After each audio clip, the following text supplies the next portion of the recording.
last week we programmed this procedurally. I went ahead and finished the program. A little hindsight bias, I probably should have assigned it as homework, but we'll go through that finished program and kind of look how we've done it procedurally. And we're going to talk about object-oriented design and programming today and how to reprogram this with object-oriented design.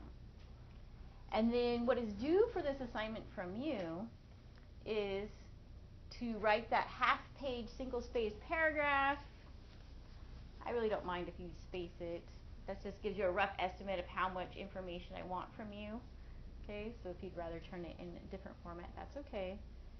And you can even make it bullet points if you wanted to. All right.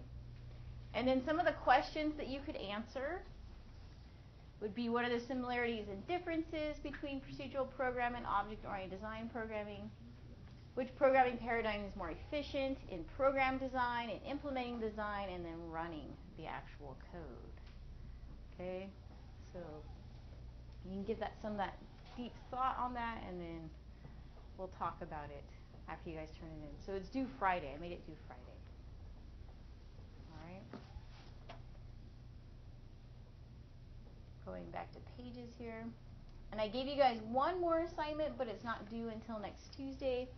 And it's making a class with objects. And we'll get more into this assignment on Thursday. We're going to do a worked example together that's similar to this. So then you'll know what you're doing and turn in the appropriate class files for this assignment. Okay, so just a couple assignments out there. All right, so let's continue on with our homework/class assignment that we've been working on. So we are programming this programming problem with acceleration. We started programming it last week, and then we ran out of time. And so I went ahead and finished it, and I thought we'd just do a rough rundown of the program. All right. I gave you guys the program that I made, and it is here in acceleration.java. Remember that when you click on this, it'll ask to open it in Eclipse, and you can open it inside of Eclipse.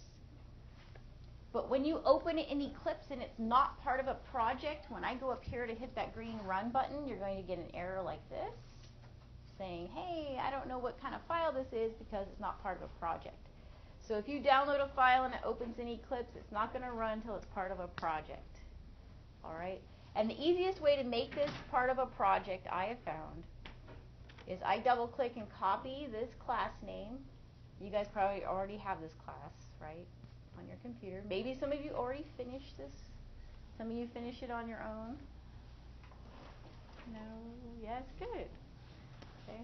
So you would just make a new project then, or add it to an old project. Okay. And then you would make a new class. This is where I do Control V and paste it. And then I just do a Control A, Control C. That means Control A selects all, Control C copy from the one I downloaded. And notice also up here, see how it's like the hollow J? See up there, the little icon?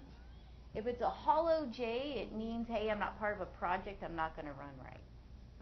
Okay? So I just copied all this code. I come over here, and I'll leave that package thing because I need that. And then I'll do Control V as in Victor to paste that code. And voila, now it'll run in Java. Of course, I need the file, the text file, but it is now actually compiling and running and all that good stuff. All right. So you guys should have that file. And then I just need my velocities txt again. Remember to download it, save it. Go to where you saved it. This should be kind of easy for you now.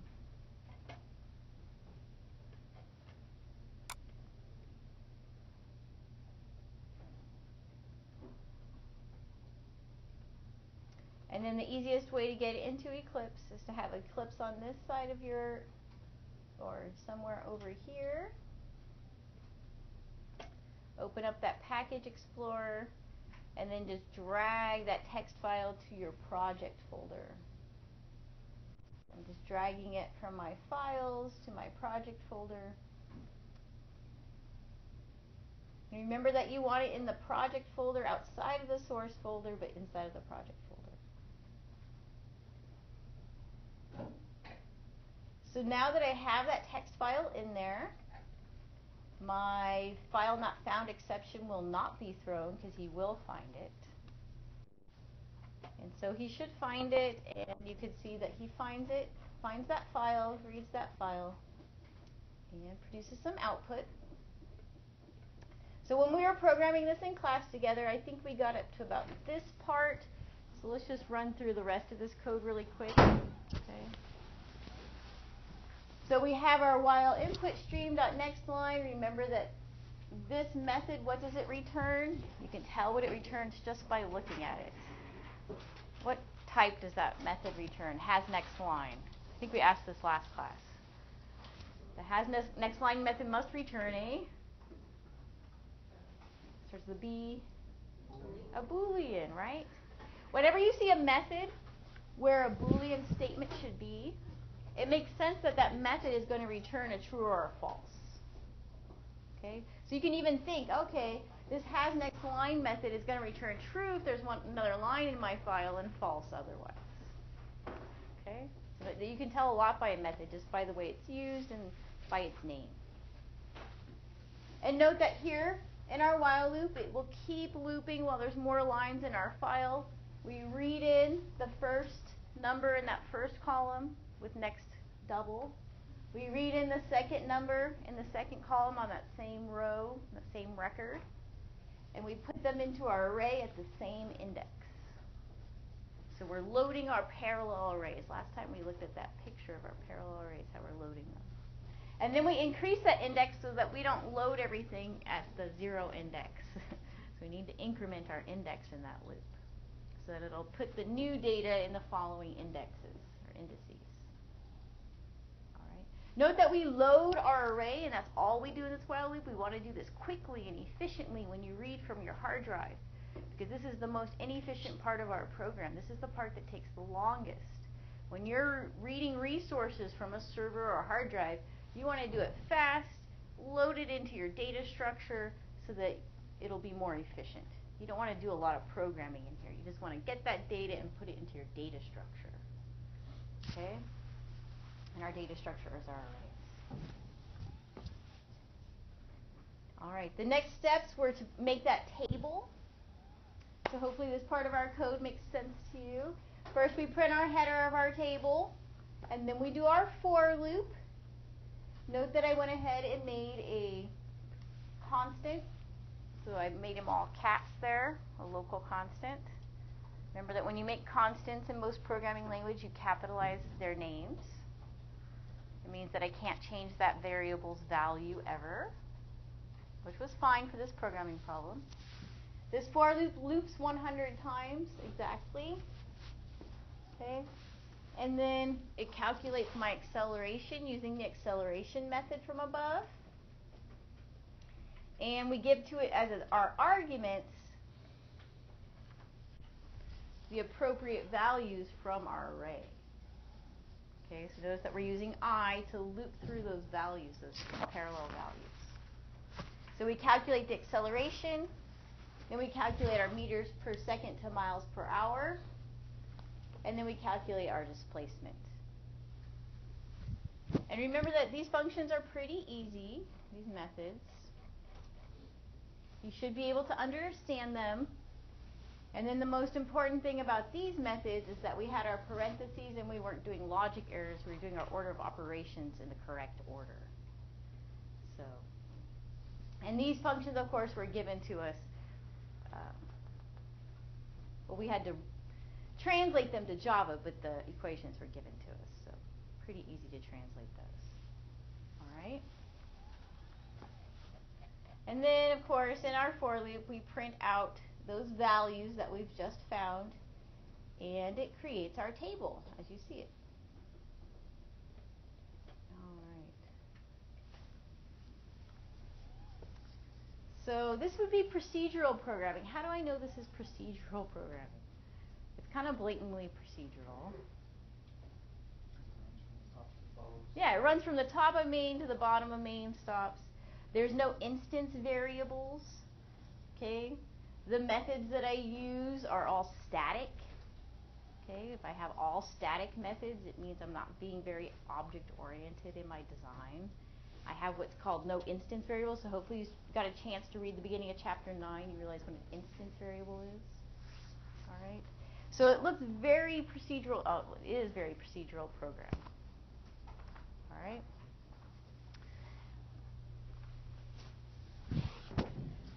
So what we're going to do is we're going to look at object-oriented design now. So I went ahead and I put a link to this Prezi inside of Canvas. It's a short little Prezi, and then we're going to jump in and program this thing object-oriented, but I think it's a good idea to figure out the differences between procedural and object-oriented.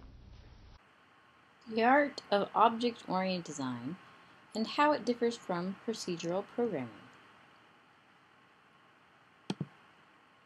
Let's first remember the software development lifecycle.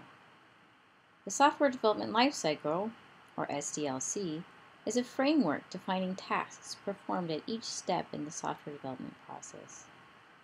So here it is pictorially, showing all the steps. SDLC is a structure followed by a development team within the software organization. It consists of a detailed plan describing how to develop and maintain and replace specific software. The life cycle defines a methodology for improving the quality of software and the overall development process. And so when we're designing our programs and deciding if we're going to create that program with procedural programming or object-oriented programming, it happens here in the design process. And then when we implement it in our code or write our code, we would either write it according to our design, whether it be procedural programming or object-oriented. So right here is where we're focusing on.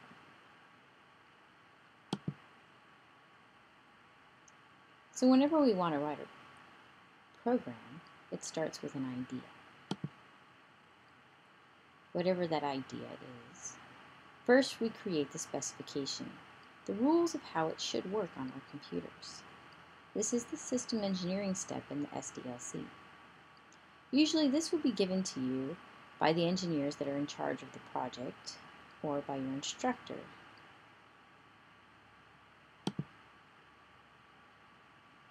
In procedural programming, we start by thinking about what we want our program to do, what steps we need for our program, and what functions we need to write. In first level programming, this is the way that we've programmed. You know that a program is written procedurally if there are no instance variables, if the variables and methods are all static, and or if there is only a main method.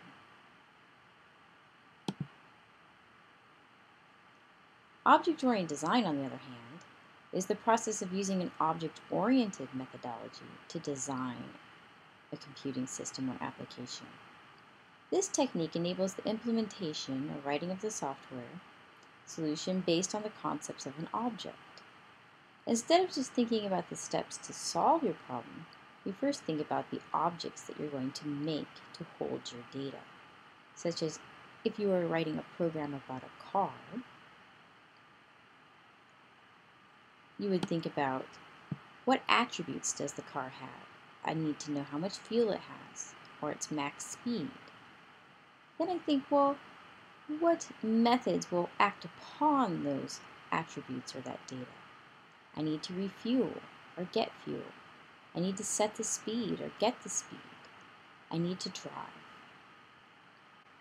So your objects will be how you represent your data in your computer. Your objects are comprised of the data that describes the object and the methods that work upon that data. So here's another example. Such as if we were making a dog object inside of a game, we want different types of dogs in our game. We don't want them all to look the same. So we would make an object of type dog. And for that dog, we describe what that dog is going to look like. inside of our computer. What color the dog would be, its eye color, its height, its length, its width, or weight. And some things we'd like the dog to do, maybe sit or lay down or shake or come. And so we'd create instances of that object in our game, such as we could have a dog called Rain. It could be gray, white, and black. It could have these property values, and it can do all of those same methods. And we could create lots of different types of dog objects, all from this same base class. So we only have to write the code once for the base class, and we can create many different types of objects in our code. So object-oriented programming versus procedural programming. Object-oriented design encapsulates the data in a single variable, which is a reference type variable. And this makes it easy to pass this variable into a function or method. In procedural programming, the data is stored in separate, unrelated variables, such as using parallel arrays. This makes it hard to write a function that uses that data because all of those data or all of those variables will have to be passed in as parameters. OOP or OOD makes the design process easier and faster. In procedural programming, design is straightforward but can become confusing because of the unrelated data. Over here, implementation is faster because of the use of reusable objects. In procedural programming, implementation is longer because there are no reusable objects. In OOP, file sizes of your code are larger because of all the extra code written for that object to represent it in the computer. Whereas in procedural programming, file sizes are kept small because you don't have all of the extra code. And lastly, in OOP or OOD, code usually runs slower because of the extra code and because references are used. Whereas in procedural programming, you get to have the most efficient code with less abstraction. So if you minimize your abstraction, you get closer to the hardware and your code becomes more efficient when it runs on the computer. Okay, we're going to write this function and do these steps. Now we're going to think about data and how we're going to make this object.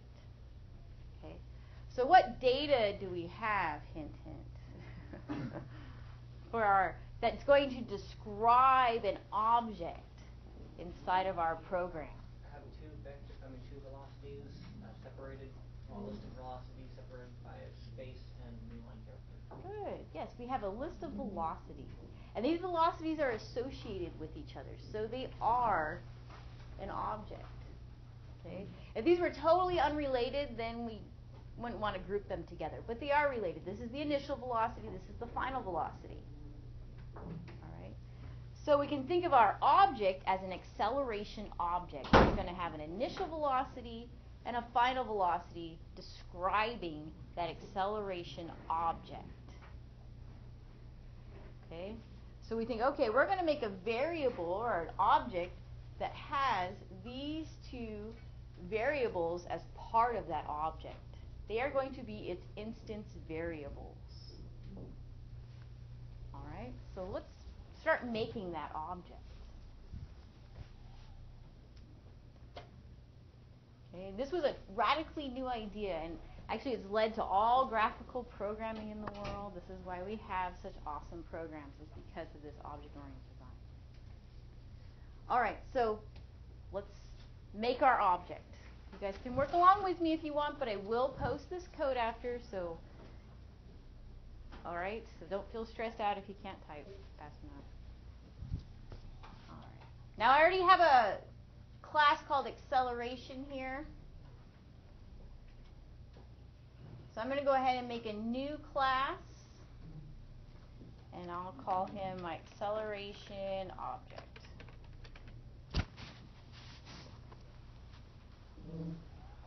Now we're going to kind of cheat a little bit today and put our main method right inside of our class, our object class. On Thursday we'll figure out a little, or sorry, on Wednesday we'll figure out a little bit better way to program by making separate files, but today, and it's good to know both ways of doing things. But today, to make it easier, we'll just put our main method in our class. Okay, so you guys can check mark that we want main in there.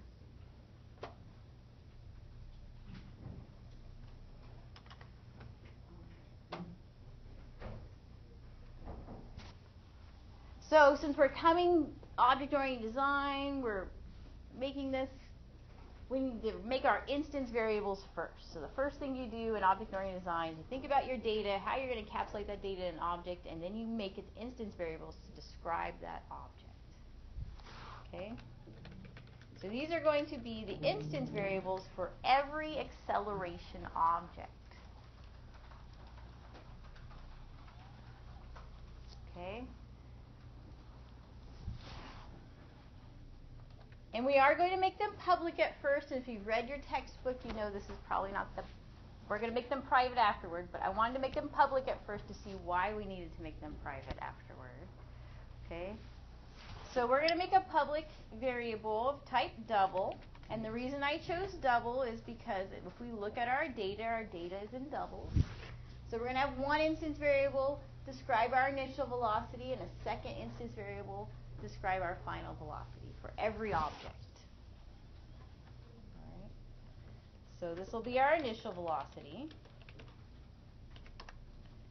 And then I will make a separate instance variable to hold our final velocity. Now note, very importantly, I did not put the word static here.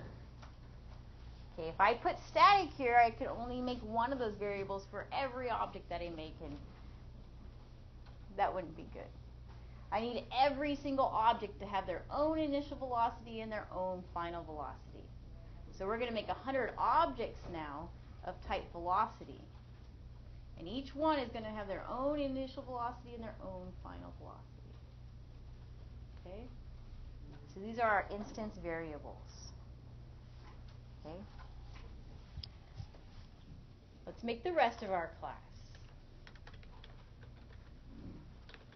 Now, when you're making an object, you need certain methods part of that object that are standard as part of that object. Every object has these. Okay? And one of the methods that we make is a special method called a constructor. Okay? And the constructor's job is to construct or build that object inside of main memory for us. We've been using constructors all along, but now we're going to make our own. Okay? Where we've used constructors, just so you know, when we make a new scanner object, this is the scanner constructor. When we made our new file object, this was the file constructor. We know it's a method because it has parentheses here. Okay? So let's make our own constructor. So constructors are special methods that do not have a return type. And what's something else that you notice about this method that's different than other methods that we've made so far? It doesn't have a return type. It's non-static. It does not have static. It would not make sense to make this static. So don't put static, don't put a return type. And what's another thing we see special about this method? Which we always do to methods lowercase them, right? But this method has the same name as our class, and that's a rule too. So for a constructor, no return type, don't put static, and the name of your constructor is going to match the name of your class and be capitalized. It's the only method that's capitalized in Java, as our constructors. All right. Now the purpose of this constructor is to initialize our instance variables and create the object in main memory.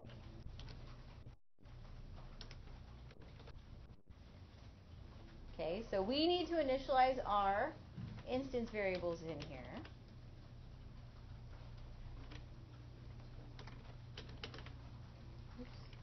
Now we can initialize our instance variables to whatever we want to initialize our variables to. So I can initialize them to 50 or 100. A lot of times we initialize them to default to 0. Now what if I wanted to initialize them to something, like I'm reading in from the file and I want to initialize them to the two values that I've just read in from the file? If I want to send a method information, what do I need? Parameters, right? I need to have a method with parameters. So let's make a second constructor, and it's common practice to make more than one constructor. So let me make this second constructor and explain it to you.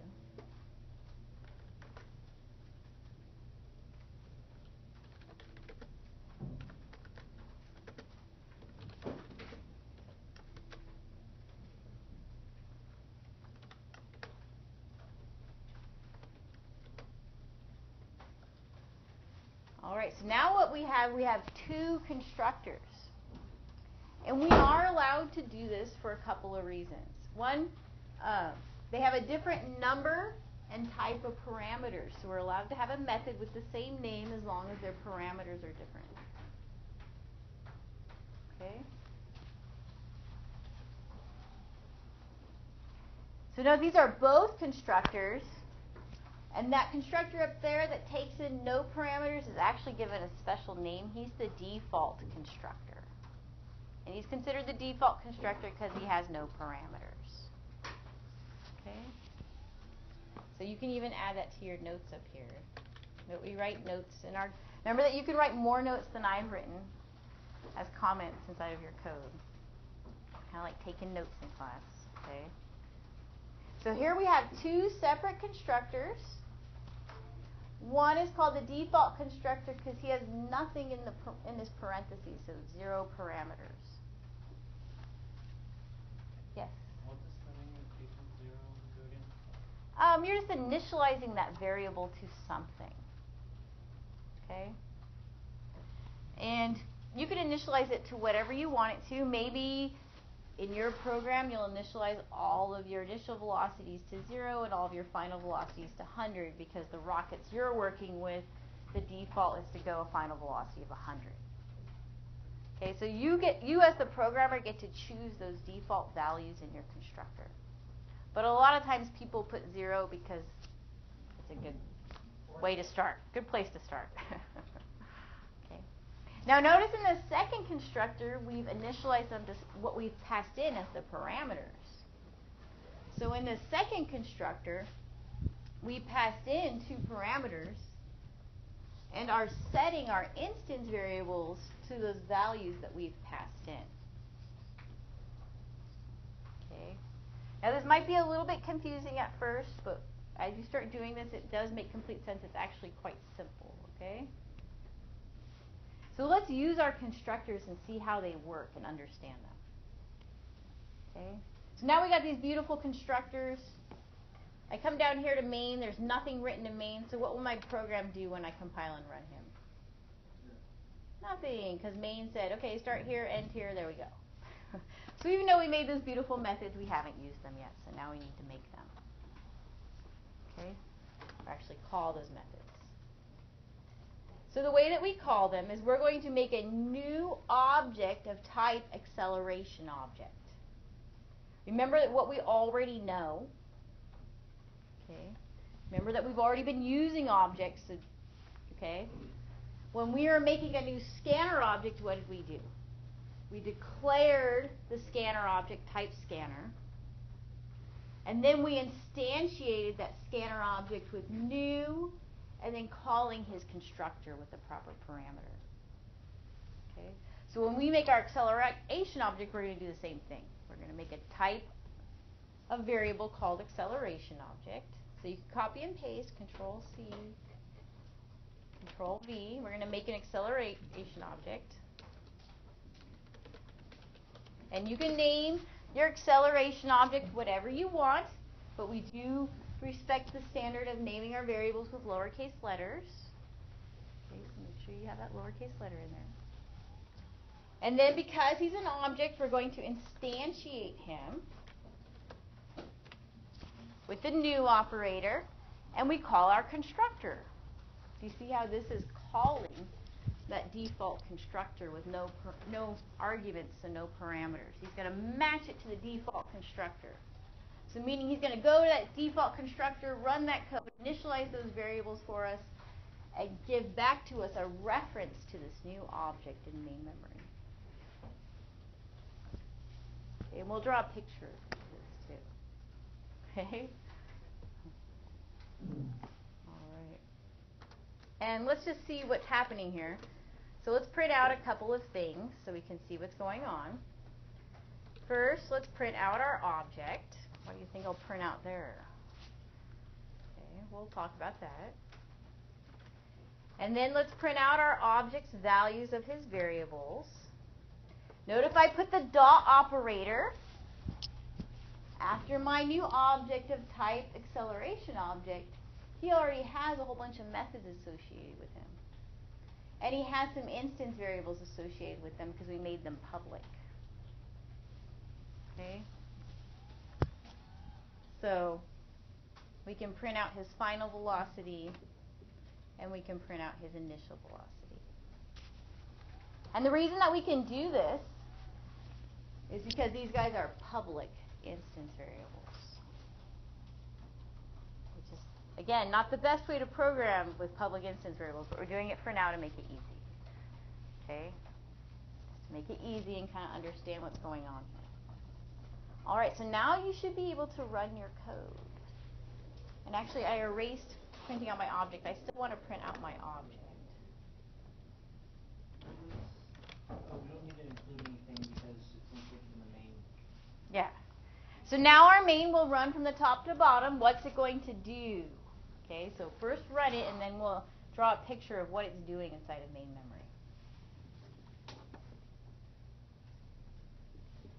All right, see what it printed out here. It says, here's my package name acceleration, here's my class name acceleration object, an @ symbol, and then some weird hexadecimal number. Remember base 16. Right, very good. It's the memory address. So what does that tell us about this object? He's a reference variable. He's pointing to somewhere in main memory. So let's draw a picture of that. Memory. Now, a lot of times when we draw main memory, we'll draw it something that looks like this. Okay. And let's draw some more main memory over here. All right. So here's our memory locations inside of our RAM. Now, it doesn't look like much. But remember that each of these memory locations inside of your main memory can hold a value of a variable, right? They can hold data. That's what we use our main memory for. But remember, all these locations inside of your memory also have addresses so that we can find things. Just like houses have addresses so you can find somebody, right? Main memory locations inside of your computer where we're storing that data each has a memory address. Okay? And these memory addresses are ones and zeros. But a lot of times we'll show them or depict them with hexadecimal because it's easier to write than writing, 64 ones and zeros. We like just to write them in hexadecimal form. Okay, and sometimes up here I'll even shorten it even more and just write really small memory addresses. But remember that what I'm writing on the side here is representing their main memory address inside of RAM. Okay, so sometimes I just kind of cheat and make some main memory addresses that look like this. Okay? But remember that those are just main memory addresses of where we're storing our information. How many addresses does your computer have actually? You guys know? Whatever 12 gigs is worth. So he has 12 gigs of main memory, so his main memory would have to address 12 billion different main memory addresses. Okay. If our computers here have 4 gigs of main memory, then we have to address 4 billion main memory addresses. Okay, so remember you have this picture of main memory, we're addressing things. All right, a little abstract. Now when we create a normal type variable, I say normal, I mean primitive. If I say like int number equals 6, what does your computer do in main memory? It says, okay, I'm going to go find a main memory location where I can store an integer. An integer is 4 bytes long. So I'm going to store that I'm going to store the number 6 here. Okay? Inside of my 4 bytes of main memory. So it takes that 4 bytes of main memory and it puts the 6 in there. And then it says, okay, I'm going to call this section of my memory number. So whenever you say number in your code, it knows to come here, grab that 6, do some math with it. Come here, grab that 6, you can print it to the screen. Okay, so primitive type variables are stored at that main memory location where the variable says it is, right? You can kind of think of it as that it named this part of your main memory number. Okay? So it says number is this memory address here. All right, now when we make an object, we do something a little bit different. So when I make my new acceleration object with this part of my code, okay, what I'm doing is I'm saying, okay, I'm going to make a reference inside of main memory. I'm going to actually call this constructor first. So it goes and it finds that part of your constructor. It sees, oh, default constructor, let me go up here. And then a default constructor, it says, okay, I need to make these instance variables, and I'm going to set I velocity to 0 and F velocity to 100. So it says, okay, I'm going to make this variable here called I velocity, just like how it made the number. And it does do it in 4 bytes, but I'm kind of doing it abstractly, right? Pretend that's 4 bytes. Or actually, doubles are 8 bytes. So it sets aside 8 bytes for my initial velocity. It'll set aside 8 bytes for my final velocity. And in this constructor, it said set initial velocity to 0 and final velocity to 100. So it does that. It sets the initial velocity to 0. It puts 0 in that main memory location that it called I velocity. And it puts 100 inside the main memory location that it called F velocity. Now it needs to make object 1. So your constructor makes another variable called object 1, which is called a reference variable. Actually, I should write him right here. And in this reference variable, what he stores is the memory address of where his instance variables are. Okay? So what this object holds is a main memory address. And you can think of it, a lot of other programming languages will call them pointers. I thought Java abstracted that, though. It's called a reference in Java, but it is the same thing. This is how all programming is done with references, sometimes called pointers. They are the same thing and the same concept of what they are. Okay? So if you know what pointers are in other programming languages, they are references. Meaning that this variable is not holding a value per se. It's holding a value of a memory address of where his instance variables are stored in main memory. So he's a reference type variable.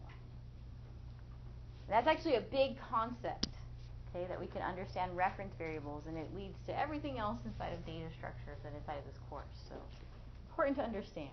Yes, Daniel? So how much space value does that? Right.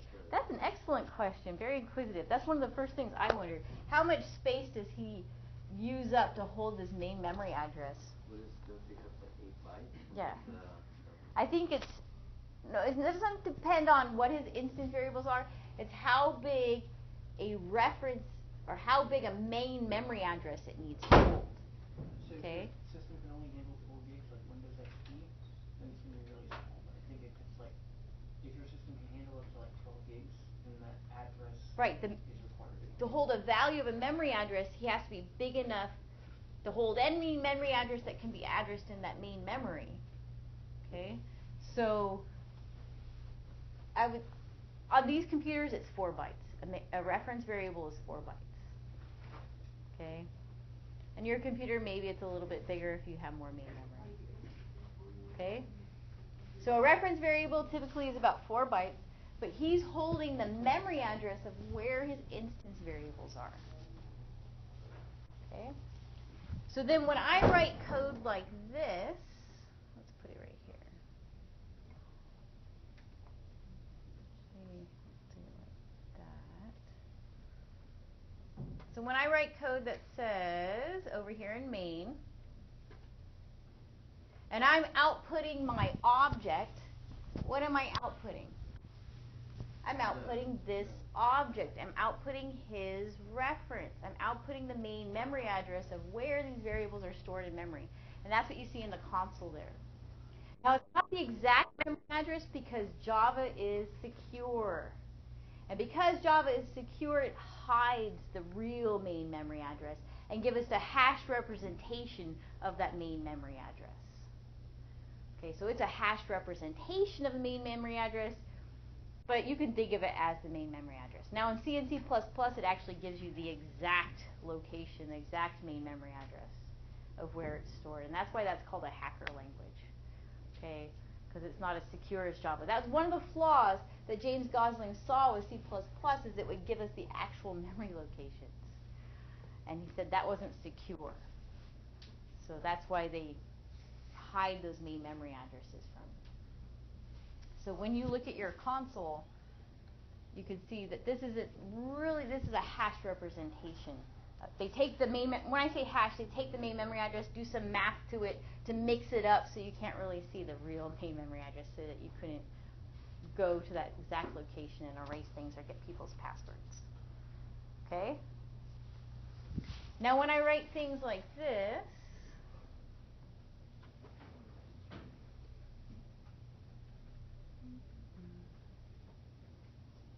right here, I velocity, what did it print out? It printed out the I velocity. So when we say object.iVelocity, what it says is go to object, the dot says go to his instance variable, find the I velocity and print it out. Same thing down there, it says go to the object, go to where he's pointing in main memory, find that F velocity and print out that value. Alright? Making sense? Alright. Let's make another object then and test it again. So I'm just going to copy and paste this. I'm going to make another object just to see how making another object is different. Okay, we'll make it with the default constructor again. Note it's going to yell at me that I'm making a variable with the same name. So I'll need to change his name. We'll call it object2.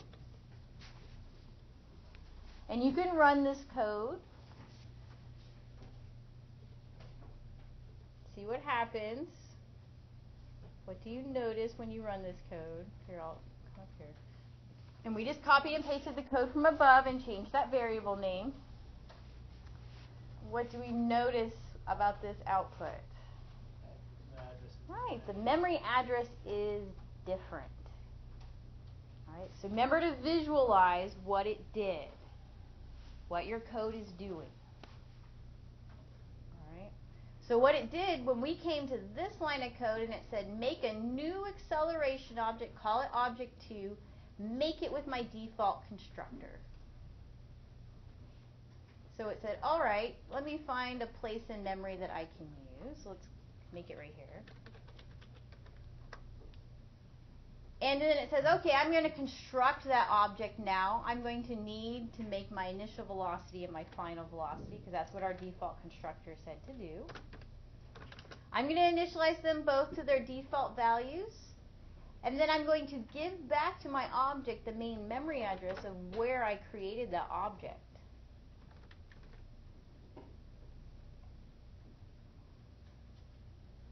And so this guy is going to have a different memory address because he made brand new instance variables for that object. Okay?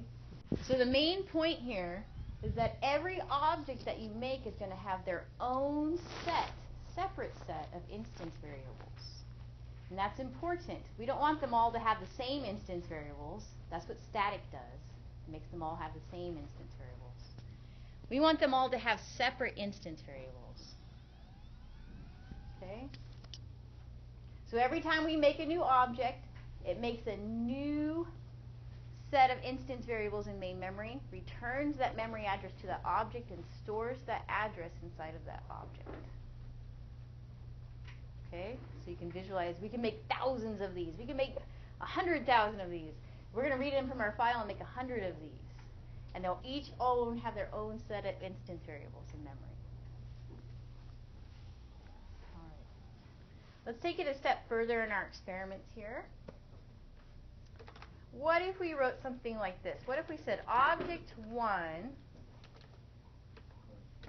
is assigned the value of object 2? And notice that it does not give us red lines, and it says, yes, you can do this. You can do that. That's great. Think about what we're doing here. What are we doing here? We're saying object 1's reference is assigned the value of object 2's reference. You can, actually, we need to print them both again. Let's print them both again. You can copy and paste this code. Usually test programs, you can do lots of copying and pasting. So I just copied and pasted that code again. So if you will have to get rid of the declaration. So we can just do the system out print lines. I'm not going to redeclare them, or else they'll get mad at me for redeclaring my and instantiating my instance variables. I just want to see what these variables look like after I do that assignment statement, and then visualize what's happening. Okay. I forget, how do you link the text file to the project? Oh, okay. If you're doing oh, you already moved on to the text file. So remember that if you are doing that, I can help you later, but it has to be in your project folder outside of your source folder. All right. A little off topic. We got to stay on topic here. Okay. So did you guys run your code and see what happened? Okay. It'll do something kind of cool, and you should be able to visualize what it's doing there. So the first two outputs there for our objects look about right, but what do we notice about the second two? This value and this value now. They're the same memory address. Okay? So what we did when we assigned these values is we assigned the memory address of object 2 to object 1. So with the visual, this is what's going on. When I say object 1 equals object 2, I say copy this address to object 1. Okay? So I would copy that address here.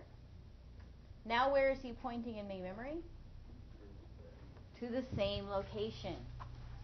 What happened to his instance variables? Still stored. They're there, but they're gone. I will not be able to access them ever again. And in Java, what does Java do great for us?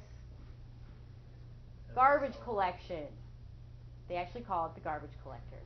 So when instance variables no longer have a reference pointing to them, the garbage collector will eventually see that no one is pointing to those variables and reclaim that main memory for you. In C and C++ and lower level languages, you are responsible for doing that part. And that's what leads to memory leaks. But in Java, this is why Java is a lot easier, we just change that reference and the garbage collector takes care of reclaiming that memory for us, or getting rid of those variables. Okay. How does it know? It's the garbage collector. The garbage collector is like a program that's running behind our program that's running. And if it sees that no references are pointing to some variables that we've been using, it'll reclaim that memory and put it in the free memory space.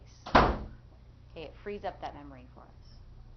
But what's important is that you're visualizing what's happening, okay, and that you understand how we've copied a memory address of one object to the memory, because he's an object, he can hold a memory address. And now they're pointing to the same instance variables. Okay? All right. Let's do a step further here. What if we then take object 1's initial velocity And we set it equal to negative 90. Maybe he's moving backwards. So velocity is negative, meaning he's going in the opposite direction. Okay? And then what I'm going to do is I'm just going to copy and paste this stuff again just to see what happened. So a lot of times in our test programs, it'll look like this. We do one thing, then we see our output so that we can see what's going on. So I just copied and pasted those output lines again right after I put this line of code where I'm saying, what if I change object 1's initial velocity to negative 90? Okay, and run your code and see what happens. And what is happening?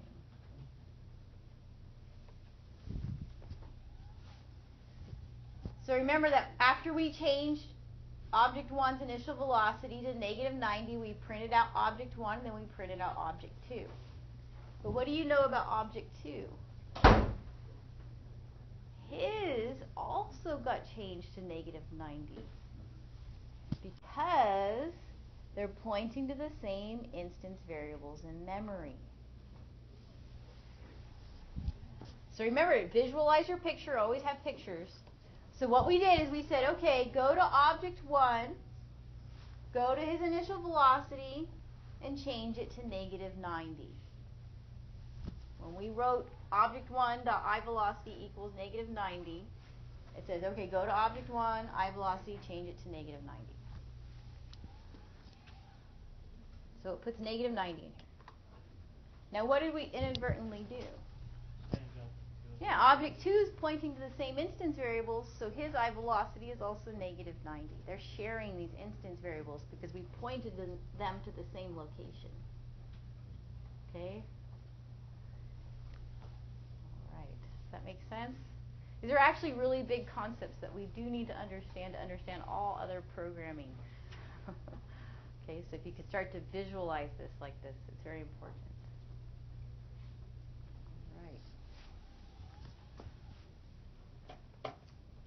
Okay, I think that was all the experiments I wanted to do with that.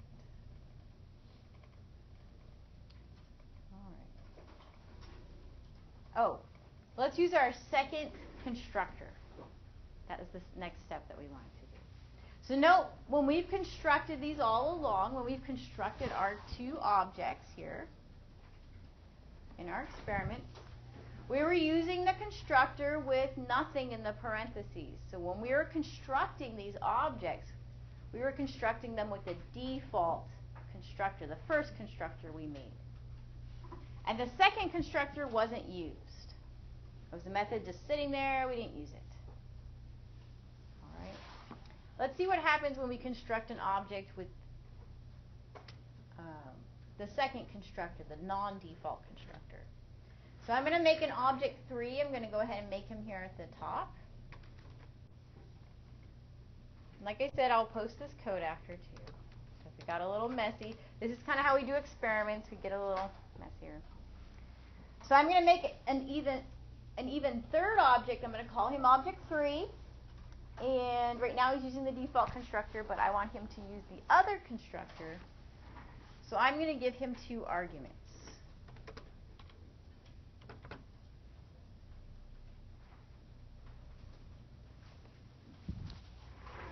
So Java's pretty smart.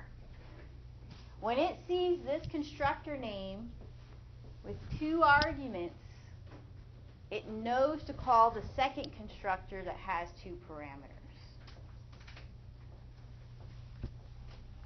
Note if I put 1 parameter in here, or actually 1 argument, he's not going to like that because there's no constructor that has only 1 parameter. Okay? I have to give it 2 parameters so it matches it. It does a little match game, right? It matches it to the second constructor. So it knows not to call the first constructor, and it knows to call the second constructor. Okay? So let's print out his values.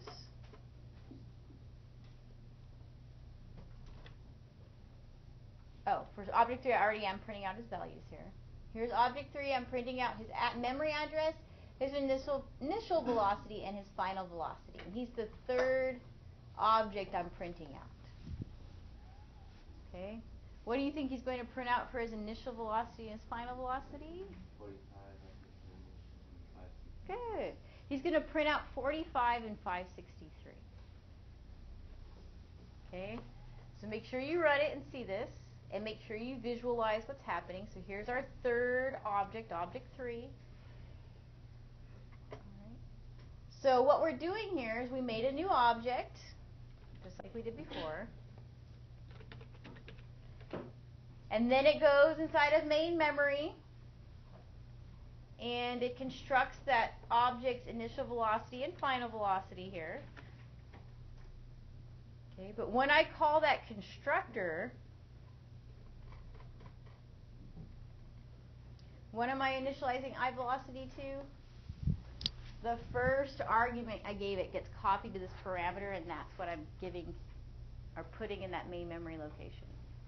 And then the second argument I gave it gets copied to that parameter, and then it assigns it to F velocity. Okay? So whatever arguments I gave it 45 and 563, just some made up numbers. Okay? Remember that what it's doing is it's initializing these notations. Then it puts into object 3 the reference to where those are stored in memory. So he is now pointing to where those variables are stored in memory. Okay. What time is it? Okay. We have a little bit of time here to do one more step. So make sure that this makes sense to you. Okay? All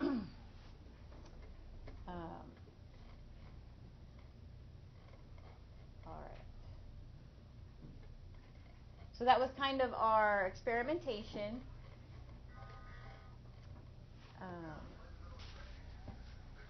I think we'll just go over constructors today, and then let's read our data into objects now. Okay, objects of type acceleration object.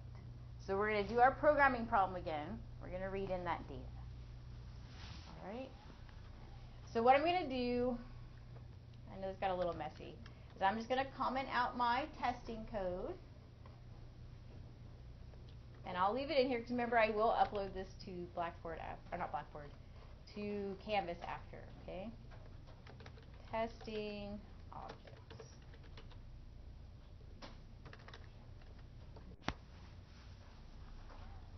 So in object-oriented design, we thought about what objects we need to make. Now we're going to read our data into these objects, or make a whole bunch of objects. How many objects will we need for 100 data sets?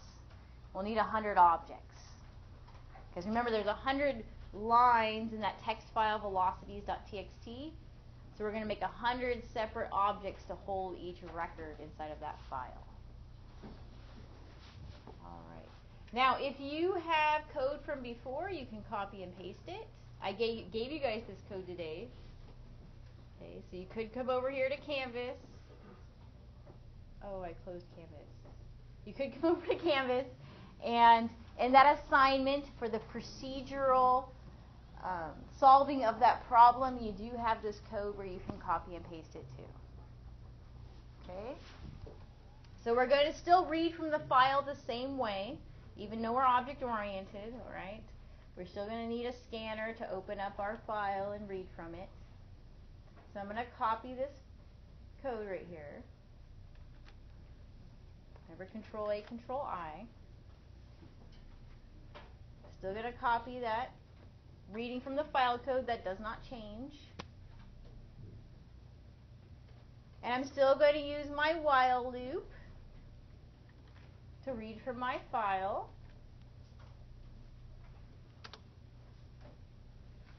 Okay, so I will copy and paste this code because this code's not going to change from reading in from the file. Whenever we're reading from files, you can copy and paste this code. In fact, in Canvas, on Pages, in code, I put a couple Java examples so that we could easily copy and paste our file reading and writing code. Okay, so you guys have those. All right. Now we need to read our data into some objects. Okay, and to keep it easy today, let's just use one object at a time here. So actually, we already made this guy, so I'm going to make him here.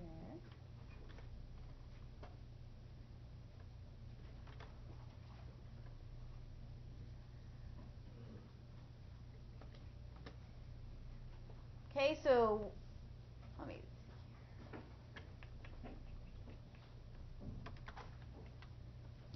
All right, let me copy a couple more lines here. I'm going to change it a little bit to make it more readable, and you could do this different ways. I'll show you how to do it in different ways.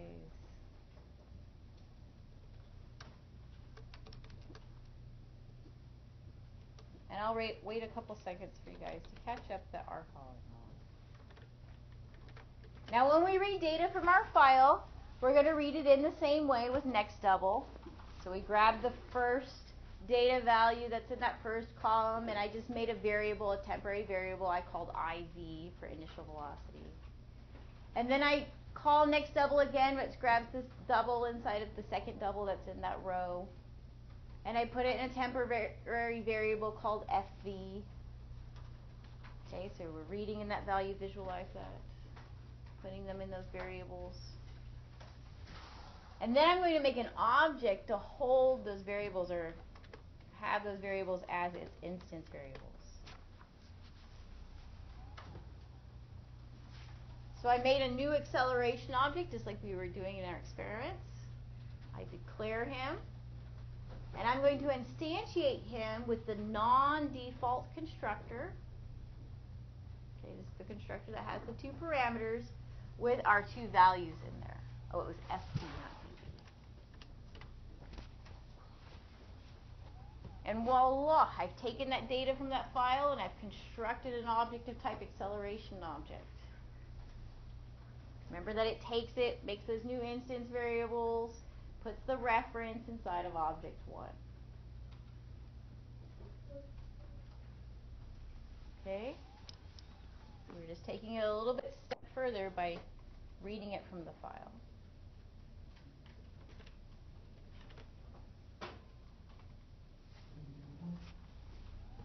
All right.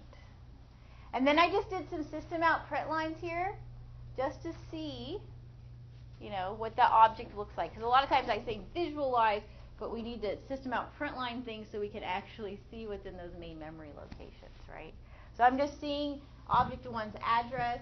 I'm just looking at his initial velocity and final velocity, which I initialized in that constructor, just to see that things are working the way I think that they are working. And remember that this while loop will keep iterating until it reaches 100 lines, right? The has next line will be true until it reaches the end of the file, which is after the 100th line. And you can run this and see what happens. You should be able to predict what's going to happen. It should read each row. Remember that'll read a row. Next double will read a row. Makes a new object out of it. Prints out those instance variables. Okay. Now note that I'm remaking that new object over and over again, and I'm not storing that object anywhere. He is getting rewritten every single time, so we're not completing the program totally correct right now, but we are just testing it so we can visualize what's happening. We're using one object and remaking him every loop. Okay? But you should be able to visualize what's happening. Okay? So note that every time I loop around, I am declaring him a new acceleration object. So on every loop, he's created new again. And that's why you see all the different main memory addresses. Every time I loop around, object 1 is being recreated and reconstructed. So he reconstructs himself with that constructor, sets his instance variables, and then at the end of the loop, he's actually destroyed. At the beginning of the loop, he's recreated, makes himself with the constructor, and then he dies, and then he comes back, and then, okay, so it's making a new object on every loop. Reincarnation. Yes, reincarnation of our object 1. And note that we're reading through the file, and every time we read a line in from that file, or those two doubles is reading a line in. Okay. And then we finally reach the end of the file, has next line returns false, so we get to the 100th pair, or the 100th line. Okay. And you can kind of visualize how it's making that object. Okay. So what do we want to do if we want to store the object somewhere? If we don't want him to be destroyed every single time. This doesn't make much sense to make him and then let him destroy. So what do we need to do?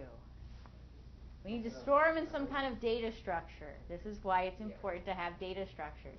We don't want to declare 100 objects. Oh, that would be horrible, right?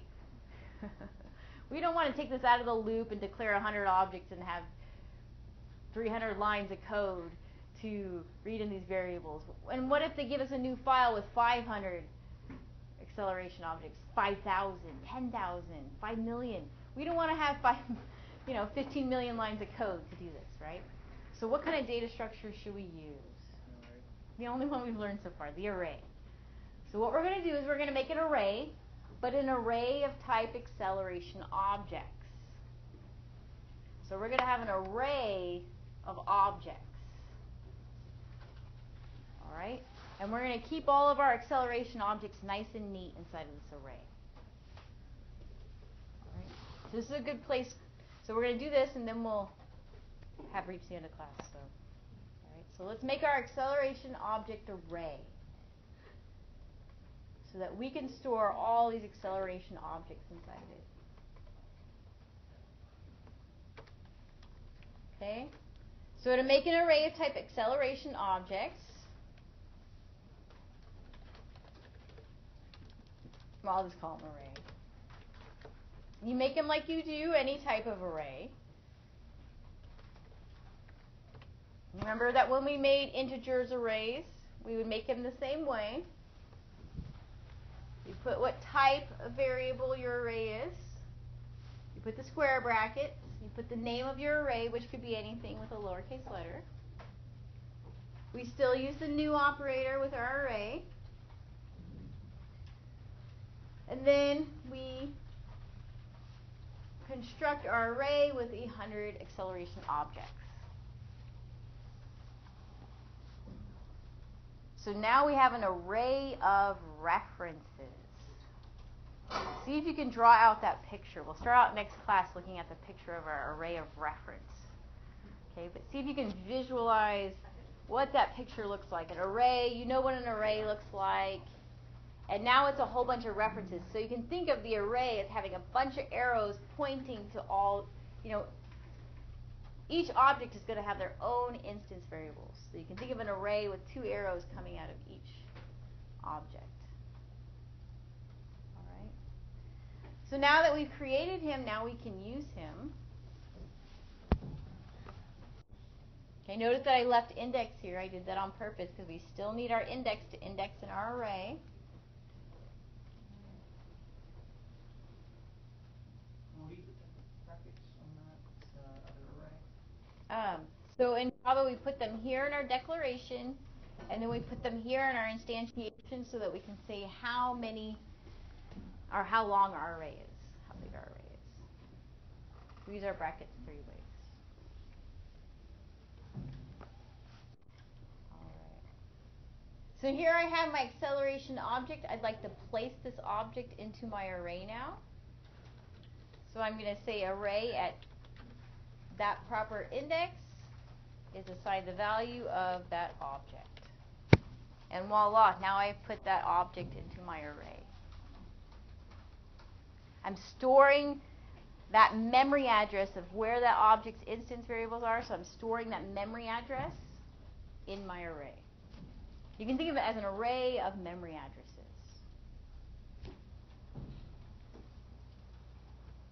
Now what did I forget to do? They're all going to be stored at index 0. Yeah, I got to do index plus plus, or they're all going to be stored at index 0. That wouldn't be any fun. So remember to do our index plus plus. And remember that you can condense this probably actually all to one line of code. lot of times when we write it in the future, it'll be like one line of code. You can kind of think how you could do that. Can you put it at the bottom? I'm sorry, what? After the index plus plus, can you put it at Oh, yeah. them out? You can put index plus plus anywhere after you've used the index. You could actually, a lot of times, if you were to see this in real life programming, they would not make this a separate line of code. Like I said, they would just put it right there. But a lot of times I'll do separate lines of code to make it more explicit of what we're doing, and so you guys can write comments in there. Okay? To tell you the truth, if you really want to see how somebody would actually write this, they would more or less write it like this. I'll show you how to write it in one line of code. They would say array index post increment operator is a new acceleration object. And then they would call this next double thing right in the parameter. And then they would call the second next double right in the parameter. And voila, we have it all in one line of code. Okay, I'm going to comment that out, and you guys can look at that. But that's normally how most people would write it. But we wrote it in more than one line of code so that we could visualize and see what's going on here. A lot of times it makes more sense when we expand it. It is doing the same thing when we write it in one line. Okay? All right. Now we're storing all those objects in our array. And I am out of class time. So what you guys could do is you can continue this experiment. And after the while loop, you can make your for loop print out all those values. Okay. You could even, on your own, attempt to program the rest of this problem. Now that we've stored it inside of this object, it actually is pretty easy to write the rest of this problem because you can copy and paste from our procedural program some of that stuff. All right. It'd be a good idea just to try to work on it. We will complete it in class on Wednesday. Okay. But it's good to try things on your own ahead of time. And if it becomes a big mess, that's okay. Okay? I'm going to upload this code so you'll have a backup.